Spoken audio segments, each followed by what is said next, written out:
Hi, this is Donald here, and this is my review of the Icewind Dale Trilogy, Book 1, The Crystal Shard, by R.A. Salvatore. Just as a little summary, in the remote valley of Icewind Dale lies the 10 Towns, a hodgepodge of human towns and settlements banding together to survive the brutal northern climate. A powerful magical artifact is discovered by a hapless wizard who vows to destroy the 10 Towns and bring dominion to the human world. The dwarf Brunon Battlehammer, the shunned drow Driz Do Erden, the halfling Regis, and the young barbarian Wolfgar must band together to fight off against the seemingly insurmountable odds at the disposal of this wizard. I've been meaning to read the Icewind Dale trilogy for quite a few months. Now that Christmas has come and gone, I had the opportunity to actually get a copy of it, so I decided to read it and review it. The physical copy is what you would expect of an 80s fantasy book in hardcover, which means to say, it's decent. Nothing great, nothing bad. It holds up well, it reads well, it feels good. The cover is not amazing or anything, but it gets the job done, and it's a little bulky, but nothing too crazy.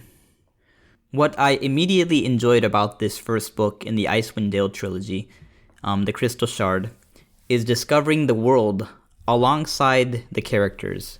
What I mean by that is that the area of the Icewind Dale is pretty mysterious.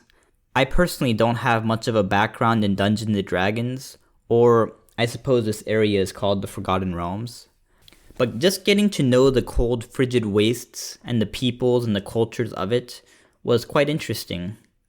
I also enjoyed learning about each of the characters and their backstory.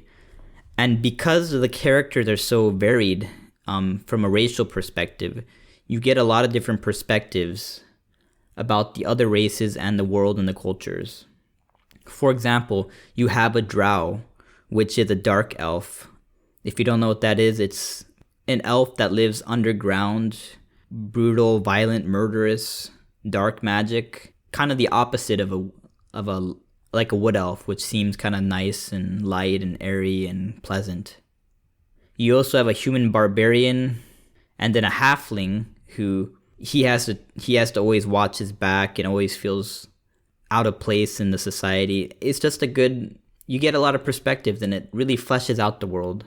These characters added a lot of spice, and there was also a lot of fun interactions between them as well. That being said, the author actually does a great job of balancing the lore with the characters and the story. The author doesn't get carried away and just gush about the world. He'll mention the town and a little bit of the history, but he's not going to spend 20 pages to do that or anything. Or maybe he'll talk about a story in the past, right? But he's not going to talk about that for 20 pages and sidetrack the whole story.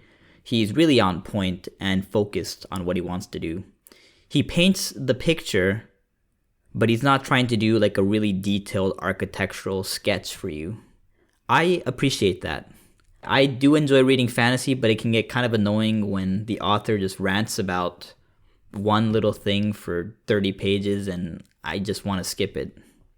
The writing was good, but there wasn't really anything magical or brilliant about it. It got the point and the story across well. It was fun, it was exciting. It wasn't elementary school or juvenile, but it also wasn't like a college-educated, college-level book. I think it's meant more for 15 to 20-year-olds to enjoy. You don't have to spend too much effort to read it. You don't need to be completely focused to read it as well. The author also avoids profanity and more taboo subjects. And while there is violence, he doesn't focus on it too much or get really in the nitty-gritty details about it, and there's nothing explicit in this book as well, which is refreshing. Would I recommend this book? I would recommend this book to lovers of fantasy. If you enjoy Dungeons & Dragons, or I believe they're called Dragonlance books. I used to read those books when I was a kid. That's kind of the flavor you're looking at here. It's a story you just cozy up to and have a fun time. You read it late into the night, it's easy to read, you just have fun with it. If you're not really into fantasy, I think you would still enjoy this book. It's a fun little diversion from your other reading perhaps, and a cute, fun, warming story. It's not going to blow anybody's mind away, or the story isn't timeless or anything, but it's just good old-fashioned fun. And that concludes my review of the Icewind Dale Trilogy, Book 1, The Crystal Shard. Please let me know what you think in the comments below. Let me know if you agree or disagree, and hope you enjoyed the review. Thanks.